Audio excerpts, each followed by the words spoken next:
Buenos días, hermanos. Esta mañana vamos a platicar de un tema que se llama Cristianos en Formación. La verdad que es un tema que da para muchísimo más.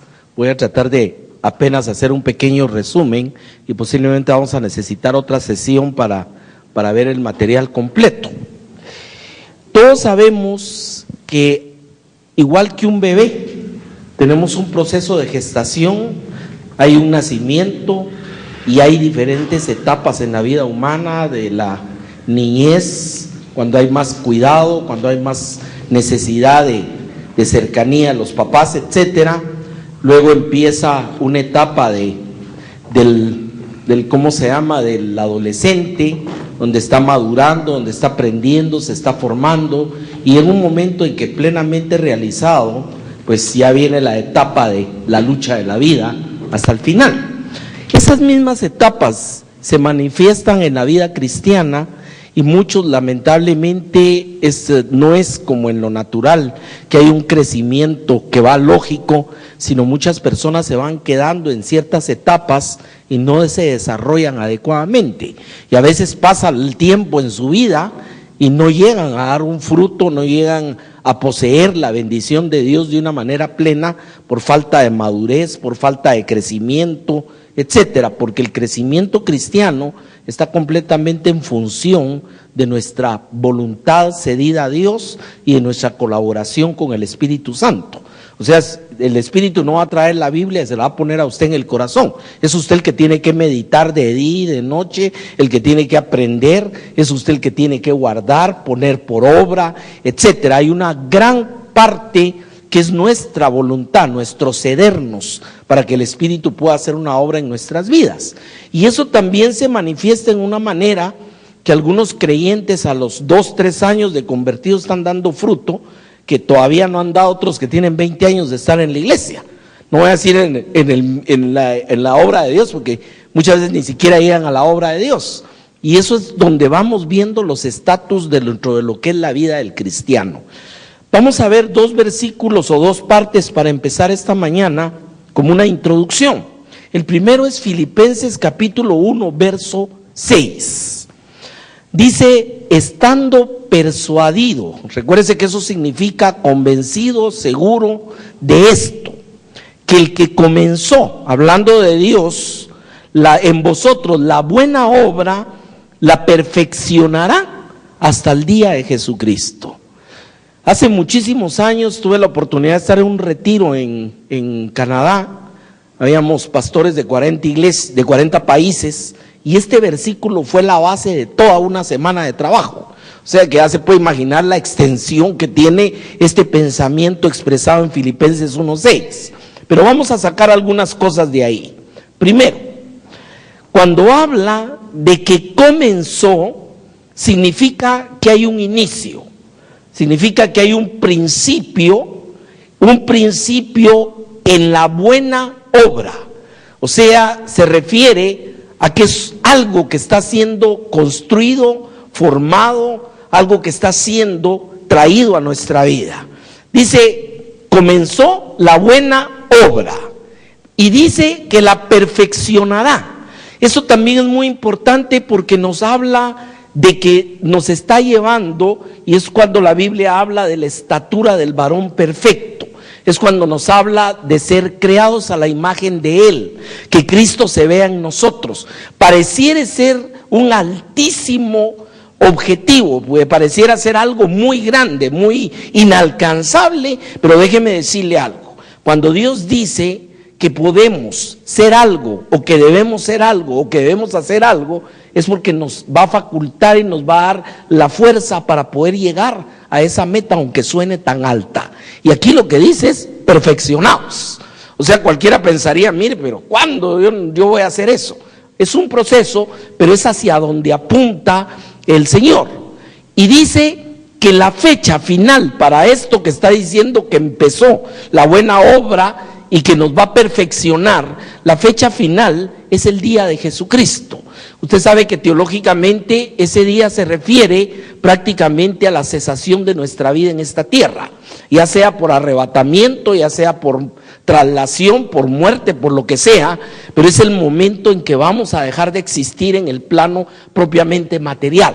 Entonces, resumamos, hay un inicio, hay una obra que Él empieza, hay una meta que es perfeccionamiento y hay un tiempo que es hasta el día de Jesucristo. Fíjese, 4 ideas bien claras en un solo versículo. Aquí mismo en Filipenses capítulo 3, el apóstol Pablo nos da otra serie de pensamientos de esto, que lo vamos a ir uniendo también con lo primero. Dice en Filipenses 3:12, no que lo haya alcanzado ya. Esta es una verdad que debemos tener toda la vida presentes y que no debe convertirse tampoco en un pensamiento negativo respecto a que Dios nos perfeccionará. Dice, no lo he alcanzado. Y añade todavía algo más, ni que sea perfecto. Y esto lo escribe el apóstol cuando ya había fundado iglesias, cuando había predicado por muchos años, como dice en otra porción, cuando había llenado todo el evangelio. O sea, cualquiera pensaría, bueno, esto Pablo lo escribió cuando apenas lo acababa de botar el caballo ahí en el camino de Damasco, pero no es cierto. Habían 30 y pico de años de ministerio de por medio, había un fruto tremendo en la vida de Pablo, y Pablo en ese momento dice, no lo he alcanzado, ni todavía soy perfecto. Uno de los elementos para poder crecer es entender, primero, que hay mucho campo de desarrollo. Eso es lo primero.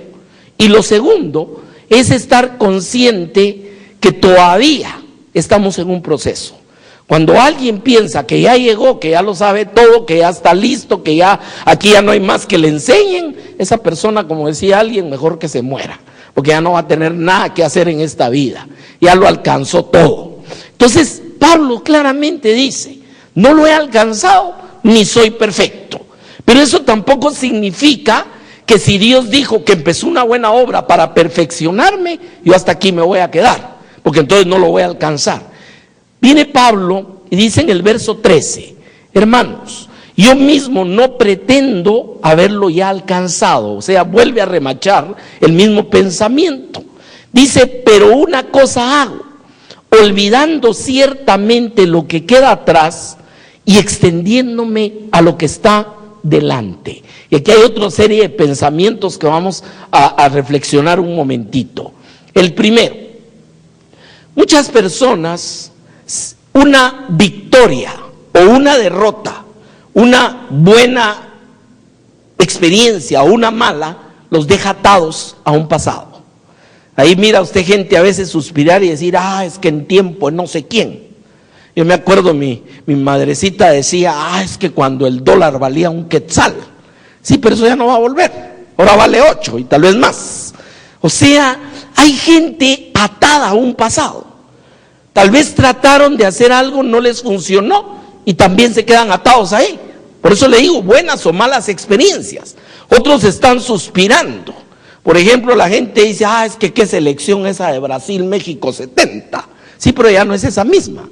O sea, ya no hay, el pasado nos debe servir para instruirnos, nos debe servir para aprender ya sea de la victoria o del fracaso, pero jamás atar. Y Pablo por eso decía, una cosa hago, olvidándome lo que queda atrás. Que mira Pablo, que qué alegre cuando llegaste allá y predicaste y se convirtieron. Sí, gloria a Dios, pero hay más adelante. Y por eso dice, hago una cosa, me olvido lo que está atrás y me extiendo hacia lo que está adelante. O sea, para poder el Espíritu trabajar esa obra que Dios empezó en nuestra vida, es fundamental entender, primero, que no lo hemos alcanzado y que no somos perfectos, pero segundo, deshacernos de lo de atrás y siempre extendiéndonos hacia adelante. Y termina diciendo aquí en el verso 14, en este punto, prosigo a la meta del supremo llamamiento de Dios en Cristo Jesús. Una de las cosas más terribles que le puede pasar a una persona es no tener metas o simplemente tenerlas solo de adorno. Incluso hay empresas que hacen planes estratégicos, yo está guardado en el escritorio del gerente. O sea, la meta es un aspecto fundamental para el crecimiento cristiano.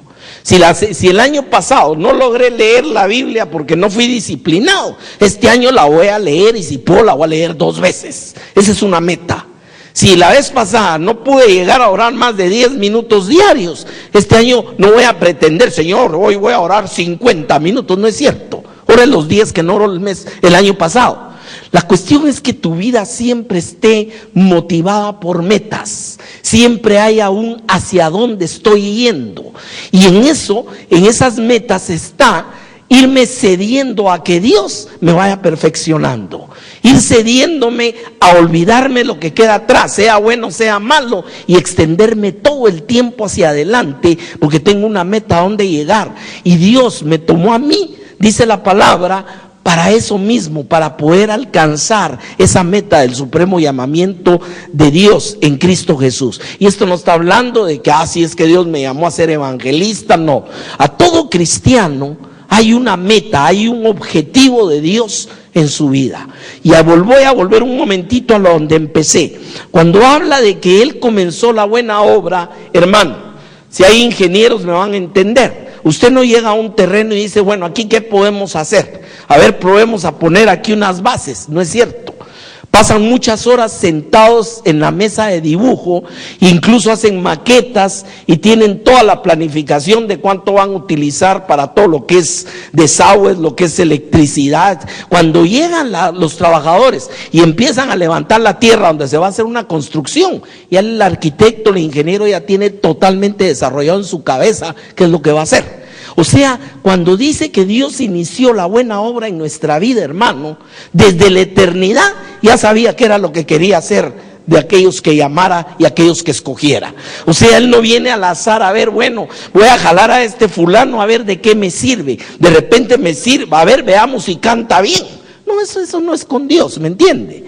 Cuando dice que comenzó la buena obra, es porque ya hubo todo un proyecto de planificación para nuestra vida y ya existen totalmente las bases dadas. Otro elemento que va a necesitar el ingeniero, el arquitecto, es que cuando se siente a trabajar va a necesitar de los requerimientos financieros cubiertos, los cash flow, todo para poder que no se le vaya a quedar parada la obra. Igualmente Dios ha provisto a través de la cruz del Calvario todo lo que necesita el Espíritu Santo para ir formando esa buena obra en nuestras vidas. Entonces, amarrando esto, hay un inicio, es una buena obra, es un proceso que va a llegar hasta el perfeccionamiento, y el día que va a terminar la obra es el día de Jesucristo. Ya dijimos qué significa. De lo otro podemos aprender, primero, que debemos estar conscientes que no lo hemos alcanzado y que todavía no somos perfectos. El otro elemento, mantener toda la vida la necesidad de proseguir. Eso es fundamental. O sea, todo el tiempo tenemos que tener ese motor de hacer, de querer, de buscar, de caminar. O sea, cada día es un nuevo reto. Yo le digo una cosa, es maravilloso empezar un año viendo a lo que Dios hizo el año pasado, pero pensando, ¿y qué de nuevo me trae este año el Señor? ¿Qué nuevas experiencias, qué nueva bendición? ¿Cómo voy a ver su gloria ahora? O sea, va a ser diferente, he crecido, o sea, siempre proseguir. Ese es un motor. La persona que no se detiene con algo es una persona que va a crecer. Y eso tiene mucho que ver a veces con la personalidad en todas las áreas de nuestra vida. El otro tema que decíamos era no quedarnos atados a un pasado. Aprender de él, pero no para repetir errores, etcétera, sino simplemente como algo que nos estimula.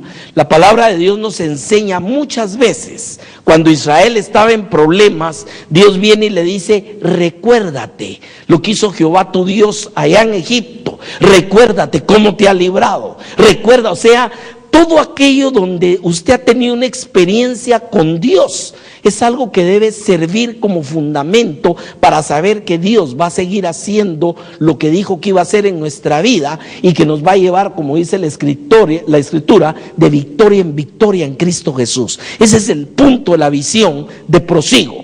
El otro tema, aprender que extendernos requiere un esfuerzo nuestro. Eso es bien importante. Por ejemplo, usted está aquí esta mañana, son apenas las 7 y pico de la mañana, usted se tuvo que haber levantado 5:30 por lo menos. Entonces, eso es extenderse, eso es ir hacia adelante, eso es empezar su semana con la bendición de Dios, con el tiempo de Dios, porque déjeme decirle, si algo le deja a uno este tipo de reuniones a principio, a donde sea de semana, es que usted se va lleno para empezar su semana. ¿Es cierto o no es cierto? Usted va lleno en la palabra, ya oró, ya alabó a Dios, o sea, su día empieza con Dios. Y no es necesario incluso que esto sea todos los días, sería muy difícil, pero en su misma vida devocional, usted va a empezar con una alabanza con Dios. Entonces, todo ese tipo de elementos es extendiéndome hacia adelante. Cada cosa que emprendemos, cada cosa que hacemos algo nuevo para la obra de Dios, para nuestro crecimiento, para bendición de los demás, usted se está extendiendo hacia adelante. Y lo último es entender que tenemos una meta sublime, que es el llamamiento de Dios en Cristo Jesús. Cualquiera, tenemos muchas metas en la vida, una meta de estudio, una meta de trabajo, una meta de negocio, una meta familiar, pero sobre toda cosa nunca se olvide que la meta más grande que usted tiene es el supremo llamamiento de Dios en Cristo Jesús. Y ahí dejo la introducción. Vamos a entrar en el primer punto, por eso le digo, va a ser difícil que terminemos hoy. Ahora, ¿cuál es el primer punto? El primer punto es entender muy bien de dónde venimos. De hecho, así le he llamado, ¿de dónde venimos? Dice la palabra en Efesios capítulo 2, versículo 1 al 3. Aquí vamos a sacar muchas cosas. Dice, y Él os dio vida a vosotros, cuando estabais muertos en vuestros delitos y pecados. Y para ello vamos a utilizar la figura de un personaje que vino a hablar con Jesús y que se las sabía todas de teología y religión. Y ese es Nicodemo. Pero déjeme antes cubrir acá. Os dio vida cuando estabais muertos en vuestros delitos y pecados. Aquí vamos a plantear una premisa de esto. Cuando hablamos de dar vida en el sentido que lo presenta la Escritura, lógicamente no está hablando del nacimiento natural. Estamos claros con eso. O sea, no está hablando de una persona que estaba muerta y le dieron vida, físicamente hablando. Está hablando de alguien cuya vida física estaba transcurriendo a través de una muerte espiritual. Por eso dice muerto en pecados y delitos. Y esa persona, cuando recibe vida de Dios, ahí vamos a ver un proceso de eso también, lógicamente no importa si tiene 10 años o 15 o 20 o 50 o 60, 80 o estén en el mismo lecho de muerte. La cosa es que necesitamos que nos den vida porque nacemos muertos en delitos y pecados. Sigue desarrollando la idea y dice, ya a personas que se les dio vida, por eso habla en términos de un pasado, verso 2, en los cuales anduvisteis en otro tiempo. ¿En cuáles? En los delitos y pecados, siguiendo la corriente de este mundo. O sea, todos entendemos y sabemos claramente que Jesús dijo, no te pido que los quites del mundo, sino que los guardes. ¿Entiende? O sea, es indiscutible que vivimos en un mundo que está muerto en delitos y pecados. Eso queda más que claro en la Escritura. Ahora, conforme al príncipe de la potestad del aire, ya sabe usted quién es este personaje. Esta es una de las formas como se expresa de Satanás. El espíritu que opera en los hijos de desobediencia. O sea, aquí creamos una división de toda la humanidad. O sea, los hombres nos hemos dividido por rico, pobre, por nacionalidad, por alto, bajo, por moreno, blanco, por razas, etcétera. Pero Dios tiene una sola división: hijos de desobediencia, y mirad cuál amor nos ha dado al Padre, hijos de Dios. No hay más. Y está clarito eso. El hijo de desobediencia vive conforme a la corriente del mundo, bajo la potestad del príncipe del aire, es desobediente y está muerto en delitos y pecados. Mire todo lo que sacamos de 2 versículos. Amén. Luego dice el verso 3, entre los cuales también nosotros vivimos en otro tiempo. Y aquí hay otra característica del hijo de desobediencia: en los deseos de la carne, haciendo la voluntad de la carne y de los pensamientos. ¿Esto qué traía como consecuencia en nuestra vida? Termina y dice, y éramos por naturaleza hijos de ira, lo mismo que los demás.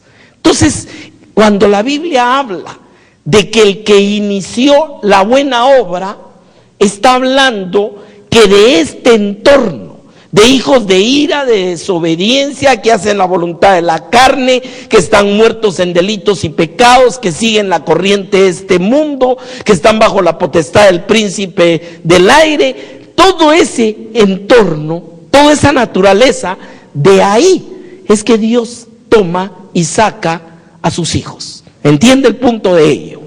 Con esto no quiero que me vea como calvinista tampoco, no estoy hablando de predestinación. Estoy hablando de dónde fuimos sacados. Si usted se da cuenta, los tiempos verbales en estos 3 versículos, el apóstol está hablando de una forma y unas características de vida, pero se está refiriendo a gente que ya recibieron vida y ya fueron sacados de ese entorno de vida. Muchos les gusta usar la alegoría, que este es Egipto, que eso no, a mí no me gusta tipologías y le voy a decir por qué. Esto está más que claro en la parte doctrinal de la Biblia, hermano.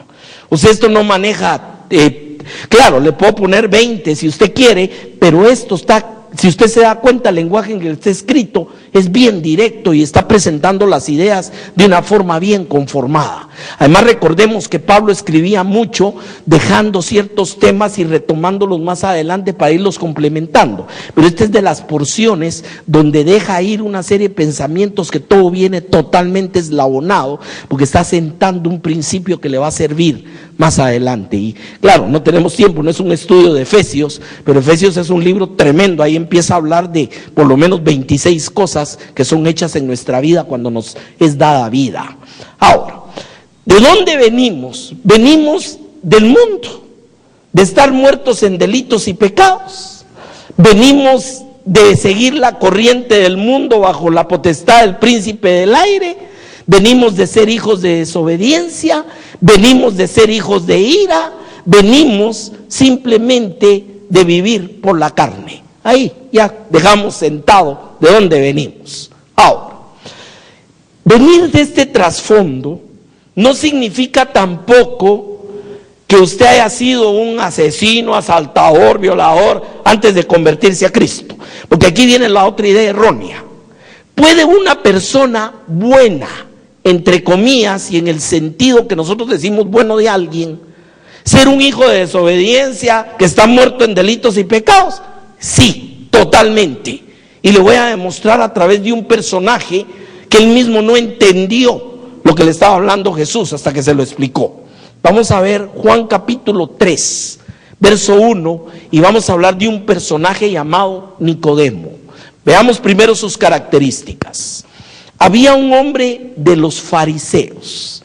Ya solo decir que era de los fariseos, ya lo crea o lo coloca en una élite religiosa especial en la época de Jesús. No cualquiera era fariseo. Recuérdense que Pablo, cuando les restriega el currículum, les dice fariseo, fariseos. ¿Por qué? Porque fariseo era una estirpe religiosa del más alto nivel, pero además este hombre dice que era un principal entre los judíos. O sea que tampoco estamos hablando simplemente de un fariseo más, estamos hablando de un jefe de los fariseos. En consecuencia, un miembro del Sanedrín, como se ve más adelante, que era prácticamente la asamblea religiosa más alta que existía en Israel, o sea, presidida por el sumo sacerdote. Entonces, prácticamente nos está hablando de un personaje que, si usted ve estas características, un fariseo que era principal entre los judíos, y usted lo compara con alguien muerto en delitos y pecados, hijo de ira, etcétera, usted diría, no, esa persona no puede encajar ahí. Sin embargo, Jesús sabe que encaja ahí, porque yo le dije claramente que existen solo dos tipos de personas: los que están muertos en delitos y pecados, y los que Dios les dio vida y está haciendo una obra, comenzó una obra en ellos, y se acabó. Ya no le ponga colores, no le ponga sabores. Esa es la humanidad, simplemente hijos de Dios o hijos de ira, y se acabó el mundo. Ahora, viene y dice el verso 2, este vino a Jesús de noche. Eso tiene un significado para que no lo vieran, lógicamente, y usted sabe que esta es una etapa en que Jesús ya había entrado en conflicto con los fariseos y había develado su hipocresía. Entonces no podía venir siendo un principal y venir a buscar a Jesús así a mediodía. Por eso dice vino de noche y le dijo, Rabí. Eso es significativo, hermano. ¿Por qué? Porque está reconociendo que está hablando con un maestro y sabía el trasfondo. Recuérdense que ellos sabían quién era Jesús. Y ese es uno de los tropezaderos, pero puede salir algo bueno de ahí de Galilea. ¿Y quién es este? Pues, ¿en qué escuela rabínica? En ninguna, pues. O sea, no podían entender cómo operaba el poder de Dios en él y la autoridad de su palabra. Lo que sí es que con un corazón sincero, aún un principal de los fariseos había llegado a reconocer que no estaba hablando de cualquier personaje. Le dice, maestro, sabemos que has venido de Dios como maestro, porque nadie puede hacer las señales que tú haces si no está Dios con él. Fíjese que aquí hay tres cosas importantes.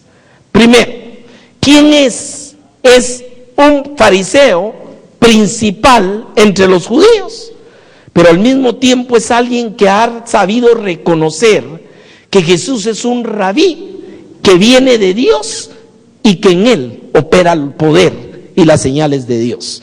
Para ellos no era extraño el poder de Dios manifestado a través de milagros. Ese es un tema muy interesante con los fariseos también. Los saduceos no creían en eso, pero los fariseos sí. Ahora, veamos esto. Respondió Jesús y le dijo, cuando se utiliza la expresión de cierto te digo, y esa la va a encontrar varias veces, y en este pasaje la encuentra 2 veces, esto lo que está haciendo es un hebraísmo, se llama cacofonía gramatical, porque lo que está haciendo es rematar una verdad. De cierto te digo, como quien dice, esto es como la luz del sol a mediodía. Aquí no hay ni sombra de variación, ni de oscuridad, ni de duda. Lo que te voy a decir es una verdad plenamente cimentada. Eso quiere decir el de cierto te digo. Ahora, cualquiera pensaría que vino a buscar Nicodemo.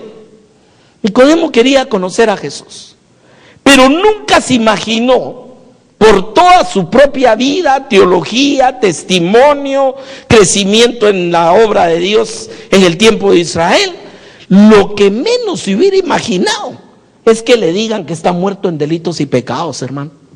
¿Ya me entendió eso? Lo que menos se hubiera imaginado. O sea, cualquier cosa tienes que cambiar tu teología, te voy a enseñar un poco más, te voy a pasar al siguiente nivel. No, viene Jesús y le dice, mira, tienes que nacer de nuevo. ¿Ya se puede imaginar la cara que hizo Nicodemo con esto, hermano? Ahora, aquí empezamos con otro tema. Voy a regresar aquí, pero quiero tocar rápidamente 1 Corintios 2:14. Miren lo que dice acá. El hombre natural no percibe las cosas que son del Espíritu de Dios. Amén. Y esto nos va a llevar a ver que Nicodemo, siendo fariseo principal, al final era un hombre natural que no entendía las cosas del Espíritu de Dios. Mire lo que dice, porque para él son locura y no las puede entender, porque se han de discernir espiritualmente. ¿Qué pasa si le ponemos la mejor música a un muerto, hermano? Se va a deleitar con los niños cantores de Viena. No, porque simplemente no está en el plano donde está la música. Le ponemos una buena película y lo sentamos ahí y va a decir, qué buena película. No, ni la va a ver. ¿Por qué? Porque está ausente del plano donde aquello está pasando. ¿Qué es lo que Jesús le está diciendo a Nicodemo? ¿Qué es lo que dice esta palabra en 1 Corintios? Que cuando estamos muertos en delitos, que cuando somos hijos de desobediencia y estamos bajo la potestad del espíritu del aire, estamos ausentes de las cosas espirituales. Eso es lo que estamos viendo. Entonces usted le habla de hablar en lenguas, le habla de echar demonios, le habla de todo esto a alguien, o cree que está loco o cree que eso es cosa de películas. ¿Es cierto o no es cierto, hermano? Mire, el otro día me preguntó alguien y me dijo, mire, ¿usted ya vio esa película? No, le digo, no la he visto, pero he visto mejores. ¿Y cuál mejor? ¿Vio El Exorcista? No, los he visto en carne y hueso a todo color y los he oído gritar y me han querido morder. Y se me quedó viendo así como animal raro. Ah, pero eso solo en la película pasa. Pues viera que no. Y mejor no sigamos, no hace que se le manifieste a usted de una vez. ¿Me entiende el punto de esto, hermano? Sí, porque a veces se manifiestan donde uno menos se imagina. Un día en una reunión de oración como la que ustedes tenían esta mañana, se nos enchamucó una muchacha, pues. Y se empezó a arrastrar sobre la pared. Yo nunca había visto eso, primera vez. He visto levitación incluso. Pero le digo, simplemente estas cosas son locura para alguien que no entiende esto. Amén. Entonces, ¿qué es lo que sucede? Que cuando intelectualizamos el evangelio, somos como Nicodemo. Somos religiosos, y aquí hay una cosa que sí no le voy a negar. ¿Usted cree que Nicodemo amaba a Dios? Yo creo que sí. ¿Y cree que era sincero en guardar la palabra de Dios? Sí, pero como no es por obras. Amén. Si no hay un nuevo nacimiento. Por eso Jesús no se va a poner a discutir con él su teología. Lo que sí le reprocha es, si tú eres maestro de Israel y no entiendes esto, más como que diciendo, te vamos a regresar del doctorado a trocitos y plasticina. Eso le está diciendo al final. Y se toma un pasaje del Antiguo Testamento y le dice, ¿te acuerdas el pasaje de la serpiente cuando los... Ah, sí, pues igual va a ser, para que el Hijo del Hombre sea levantado y los que crean, o sea, tiene que traerle una su figura para que pueda entender el otro. ¿Me entiende el punto de esto? Eso es el pasaje de Juan 3. Ahora, recuérdense que a él fue que le dijo la frase maravillosa, porque todo aquel que en él cree será salvo y no se perderá. ¿Se recuerda eso? Juan 3:16. Ahora, Nicodemo lógicamente ya no se empata con el hombre natural. No puede entender las cosas que son del espíritu. Como consecuencia, como no tenemos términos medios, porque alguien diría, no es que entre los perdidos hay buenos y hay malos. No, simplemente o está perdido o lo salvaron. Se acabó. Por eso Juan 3:16, adelante Juan 3:16, el mismo Juan 3:16 no dice de tal manera amó Dios al mundo para que el que crea sea salvo y no se pierda. No dice sea salvo o se pierda. ¿Por qué? Porque condenados estamos todos cuando no somos hijos de Dios. O sea, no es que hayan dos caminos. Mire, la opción es o se pierde o se salva. No, perdidos nacemos. La única opción es que nos salven. Eso es diferente. Amén. Bueno, veamos esto. Viene Nicodemo, verso 4, y le contesta de una manera muy natural. Yo creo que cualquiera de nosotros hubiera contestado así, hermano. No vamos a acusar al pobre Nicodemo. ¿Y cómo puedo yo nacer siendo viejo, pues? ¿Puedo acaso meterme en el vientre de mi madre y volver a salir? Pobre señora, ¿no? Ya se imagina con un Nicodemo así de unos sus 70 kilos en la panza. Pero eso es lo único que podía entender Nicodemo. ¿Entiende cómo la religión no nos lava, no nos hace entender, no nos renueva? Tiene que haber vida, tiene que haber un nuevo nacimiento, tiene que haber un contacto directo con Dios. Por eso es que la religión, la iglesia, lo que usted quiera, no cambia a la gente, la adorna. Como esos arbolitos de Navidad que le ponen foquitos y todo, pero ahorita los tiran a la basura porque están secos y muertos. Y esa es la vida del hombre sin Cristo, hermano.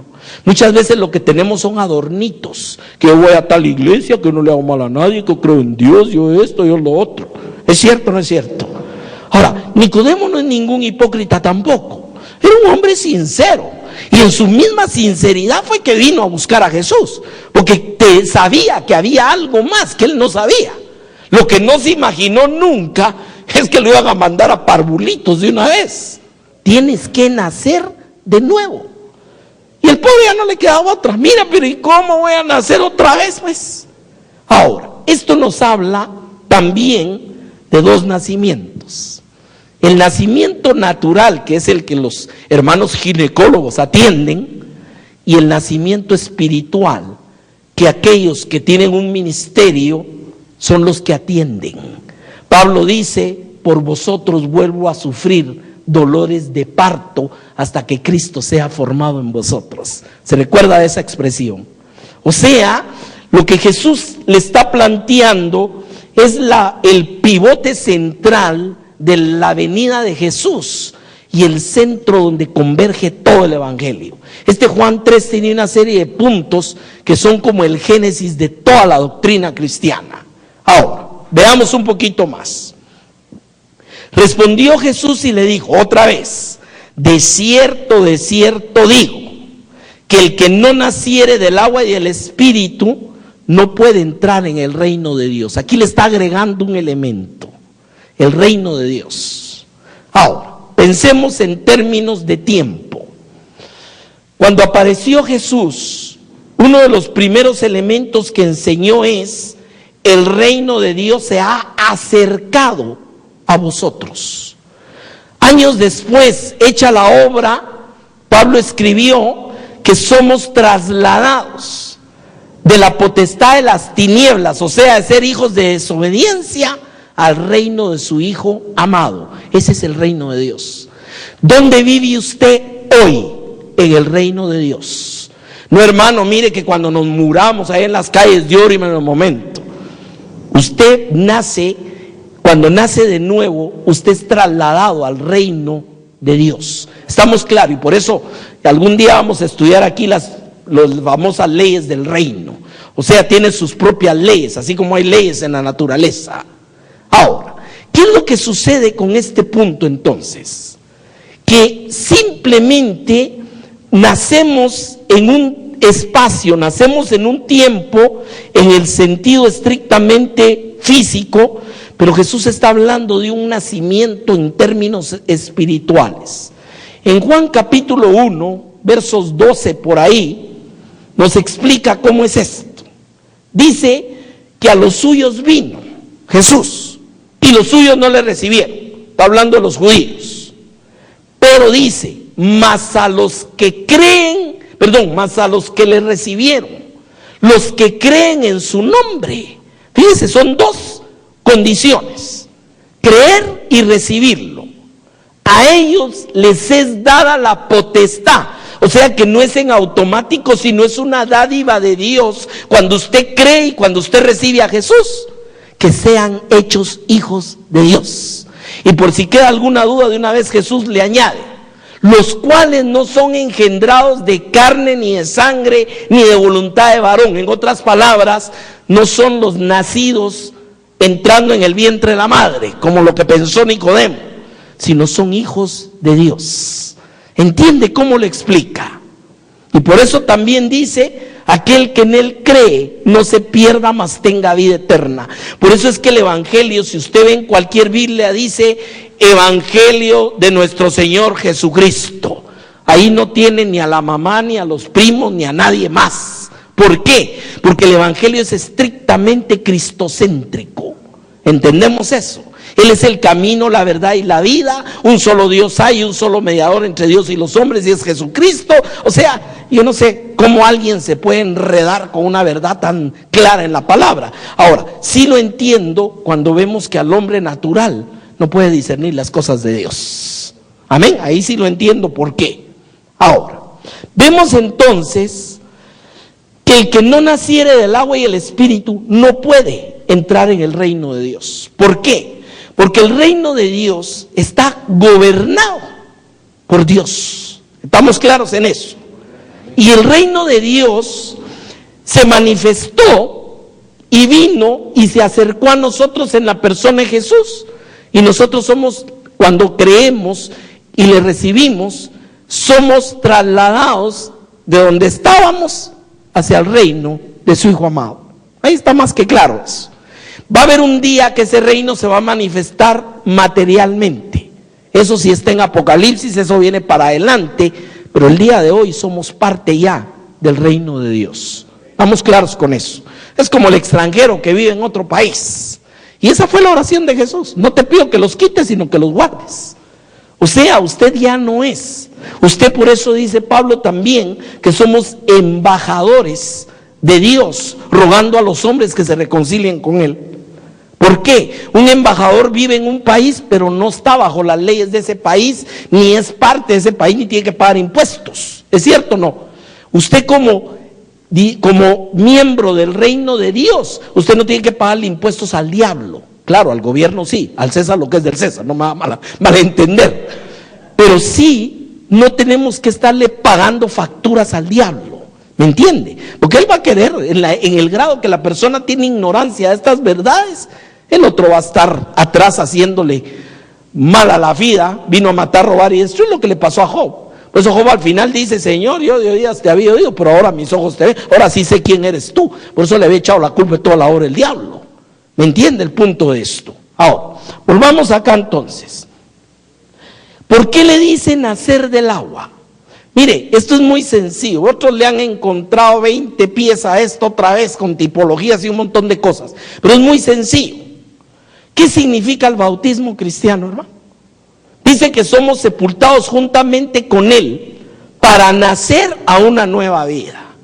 Simplemente cuando a usted lo tapa el agua, es como que lo enterraron. ¿A quién enterraron? Al muerto en delitos y pecados. Y el que sale del agua, ¿qué está haciendo? Está naciendo, por supuesto. Para eso tuvo que haber habido el proceso del nacimiento antes, porque si no solo está mojando pecadores. Ojo con eso. Amén. ¿Y por qué se hace esto? Porque está dando testimonio de que ahora es nueva criatura en Cristo Jesús y ahora ha nacido de nuevo, y se lo está diciendo a todos a través del bautismo en agua. Así de sencillo. Por eso el bautismo no salva a nadie. Es un testimonio que damos y es mandamiento que Dios nos ha dado. ¿Correcto? Porque si no, como le digo, es darle un bañito a un pecador nada más.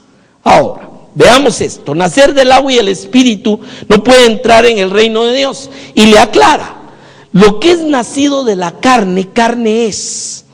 Todos hemos venido bajo ese nacimiento a esta tierra, hermano. O sea, lógicamente no se puede convertir a alguien que todavía no ha nacido. Venimos bajo esa estructura, pero por eso le está hablando de volver a nacer. O nacer otra vez, o nacer de nuevo. Mira, tenés que volver a nacer. ¿Cómo? Del espíritu y del agua. Porque si no, no puedes entrar en el reino de los cielos. Así de sencillo. Pero y Señor, mis títulos de teología, acabo de terminar mi último PhD. Qué bueno, colgalo en la sala, pero aquí es cosa de que nazcas del espíritu. No, mira, Señor, que yo ya me nombraron de los altos en el Sanedrín. Sí, qué bueno, pero tienes que nacer de nuevo. No, mira, a ver, pregúntame lo que quieras, si te estoy preguntando.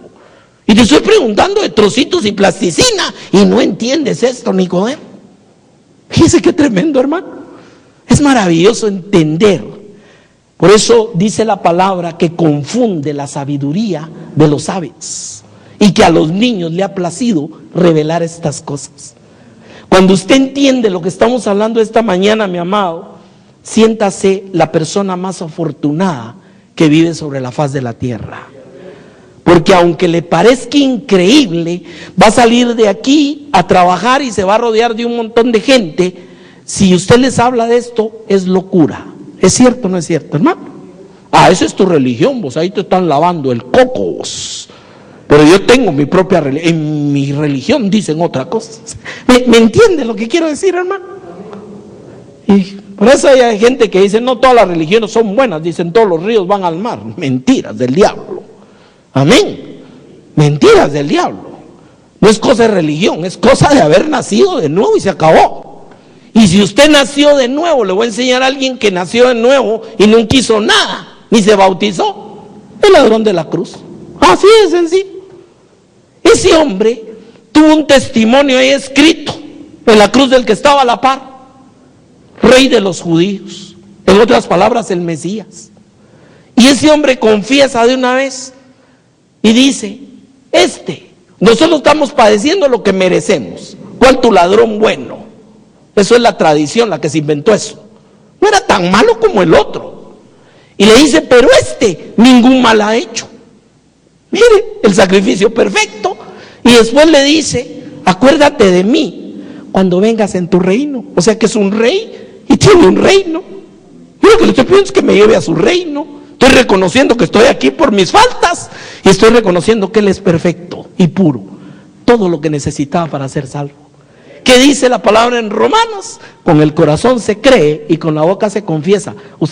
Ese ladrón nunca se bajó a bautizarse, ni a hacer buenas obras, ni a reparar nada. Ese hombre creyó. Esa es una enseñanza clara de las dos oportunidades de la humanidad. Los que se burlan de este lado y los que creen de este. Y ahí nos enseña claramente que no es por obras, sino es por gracia.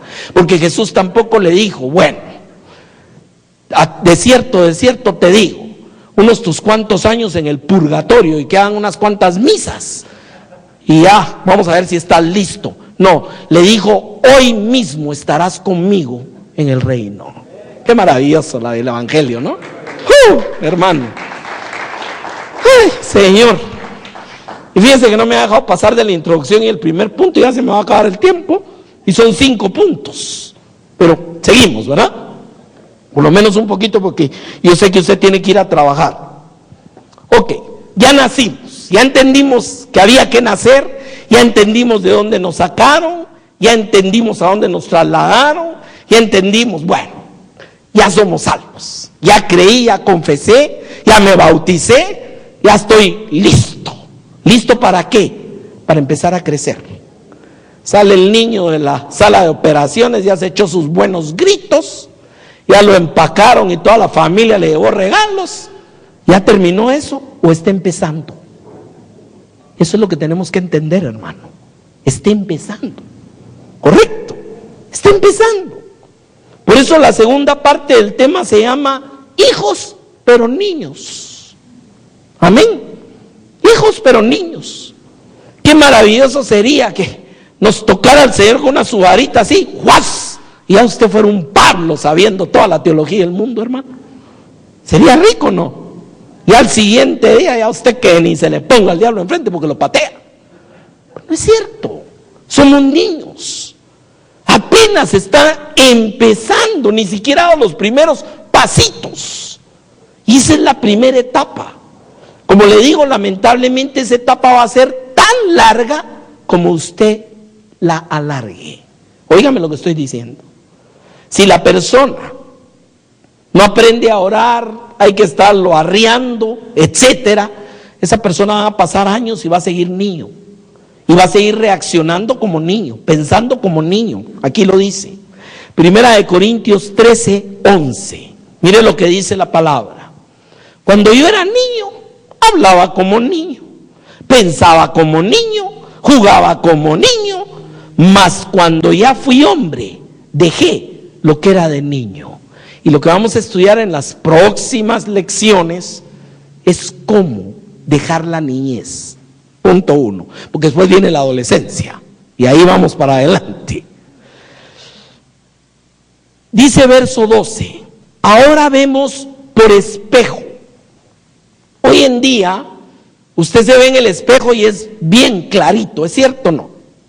Pero en la época en que Pablo escribe esto, lo que usaban era un metal pulido, entonces no se miraba bien. ¿Correcto? Por eso dice por espejo. Y por eso le añade y dice oscuramente. O sea, ya mira que hay algo ahí, pero así oscuro, todavía no lo puede ver bien. Eso es a lo que se refiere la niñez. Amén. Y dice, más entonces, o sea, cuando deje de ser niño, veremos cara a cara. Ahora conozco en parte. O sea, sabemos, empezamos a entender ahí las cosas, pero entonces conoceré como fui conocido. Y esta palabra, esta expresión es muy linda. Cuando usted empieza a estar agradecido, pero así de a de veras con Dios, cuando usted va creciendo y va viendo dónde lo sacaron. ¿Es cierto lo que digo, no? Mire, cuando estamos recién convertidos todavía, bueno, pero yo no era tan malo, ¿es cierto o no? Yo tenía mi religión, yo creí en Dios, yo iba a la iglesia, medio empezando. Pero en el grado que va creciendo, es uno donde dice, pues sí que estaba muerto en delitos y pecados, pues, ¿me entiende? Es donde empieza esa lucha que dice Pablo. Yo sea, con mi espíritu sirvo a Dios, pero en mi carne veo otra ley que se levanta y me lleva cautivo. Y esa es la lucha. Amén. Entonces, por eso dice, empiezo a ver, a conocer como fui conocido. O sea, uno se da cuenta, y le voy a decir, en el grado que uno se da cuenta de dónde nos sacaron, y en el proceso que estamos, se hace más grande la gracia, se hace más grande la cruz de Cristo, se hace más grande la obra del Espíritu en nuestra vida. Amén. Porque es cuando nos damos cuenta y decimos, de veras que apartados de Él no somos nada. Amén. Bueno, Gálatas 4:1. Mire, aquí hay otra cosa que nos habla de esto. Pero también dijo, entre tanto que el heredero es niño, en nada difiere del esclavo, aunque es señor de todo. A ver, veámoslo en el contexto que lo escribe esta porción el apóstol. En la antigüedad, lógicamente lo que tenían en la casa eran esclavos y habían hijos. Pero el hijo pequeño estaba bajo tutorías. O sea, no habían escuelas, habían esclavos que eran instruidos y eran los maestros del niño. Oiga lo que dice aquí, sino que estaba bajo tutores y curadores hasta el día señalado por el padre. O sea, la niñez nos hace como que todavía no tuviéramos nada. Somos dueños de todo, somos herederos, pero todavía no lo podemos disfrutar. ¿Ya me entiende el punto de esto?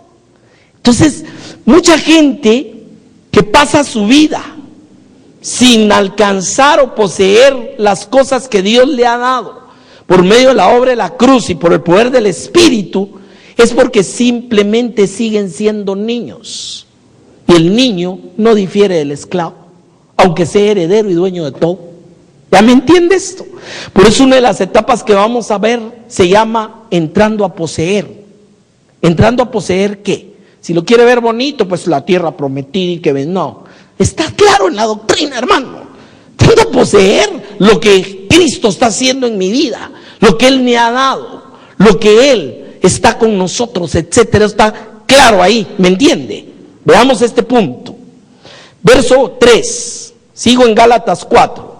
Así también nosotros, cuando éramos niños, estábamos en esclavitud bajo los rudimentos del mundo. En esta etapa de la niñez se manifiesta otra característica y es el legalismo. Amén. ¿Sabe por qué?